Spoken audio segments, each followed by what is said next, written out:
salah satu rukun iman dari rukun iman yang 6 itu kan ya, sudah jelas sekali ya, percaya dengan adanya qadha dan qadar fi khairihi wa syarrihi, percaya dengan ketentuan, kepastian, ketetapan dari Allah, baik yang baik maupun yang jelek.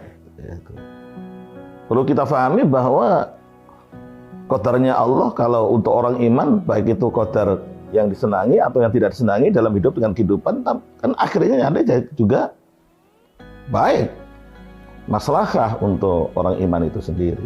Untuk mempercayai dengan takdir, kepastian, ketentuan dari Allah, tentunya yang berhubungan dengan hidup dan kehidupan, ini juga memerlukan kefahaman tingkat tinggi. Maka harus benar-benar kita fahami bahwa takdir kepastian itu yang jelas tidak akan pernah berubah. Yang kedua, takdir Allah untuk orang iman itu semua adalah baik, maslahah untuk orang iman itu sendiri. Maka sebagai orang iman ya, tidak ada kata lain, tidak ada angan-angan lain kecuali yakin seyakin-yakinnya dengan ketentuan, kepastian, takdir atau qadar dari Allah yang ditetapkan untuk kita semua sebagai orang iman. Terkadang ada juga yang salah di dalam mensikapi takdir ini karena kurang pemahaman atau berlebihan di dalam berpikir atau mengolah pikirannya dengan hawa nafsunya, sehingga karena berlebihan meyakini dengan takdirnya Allah, segala sesuatu yang terjadi dalam hidup dan kehidupan ini, termasuk yang menyangkut dengan nasib kehidupan, ini selalu disandarkan kepada Allah. Sehingga kalau salah pemahaman, apa akhirnya terjadi? Tidak mau berusaha, tidak mau ikhtiar.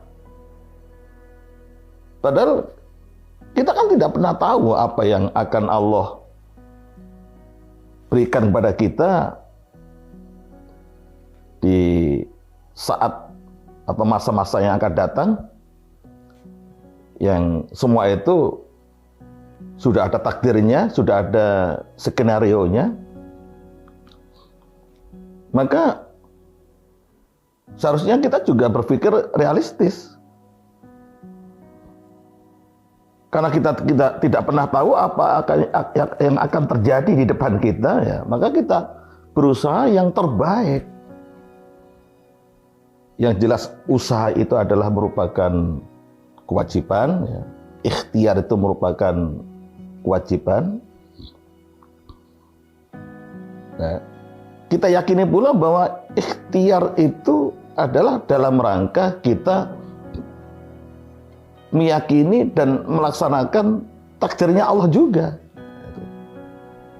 Kalau kita melakukan yang terbaik, berusaha semaksimal mungkin untuk mencapai satu cita-cita, angan dan harapan kita, maka juga akan ketemu dengan takdirnya Allah yang terbaik. Karena takdir Allah selalu diiringi dengan sebab. Kita mengharapkan sesuatu yang terbaik dalam hidup dan kehidupan kita. Dengan kita melakukan yang terbaik sebagai usaha dan ikhtiar kita, nah, maka akan nyambung ini, ya. Qadar baik dengan kita melakukan usaha, ikhtiar, akan ketemu dengan qadar baik yang sudah Allah tetapkan dalam hidup dan kehidupan kita.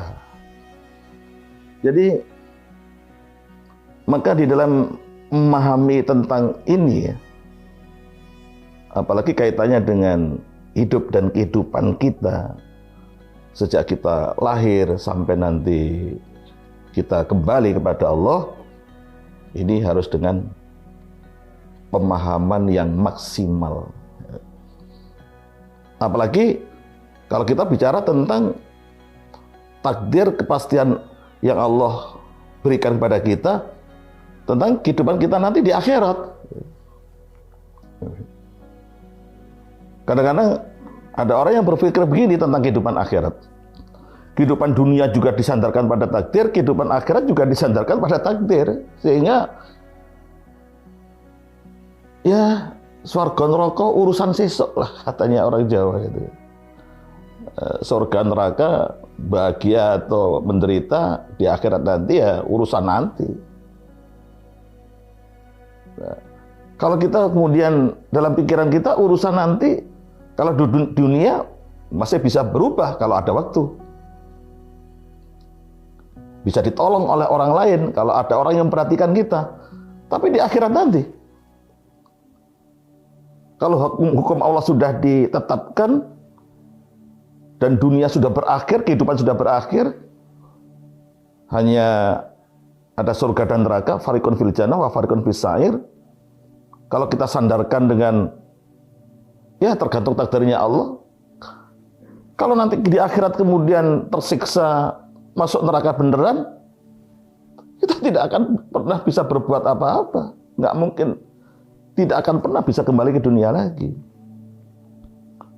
Maka kalau kita mengharapkan kebahagiaan di akhirat, mendapatkan kenikmatan yang hakiki, yang abadi, yang khalidina fiha abadan di surga nanti, ya kita berusaha melakukan hal-hal kebaikan secara umum adalah ibadah yang bisa mengantarkan kita ke surga.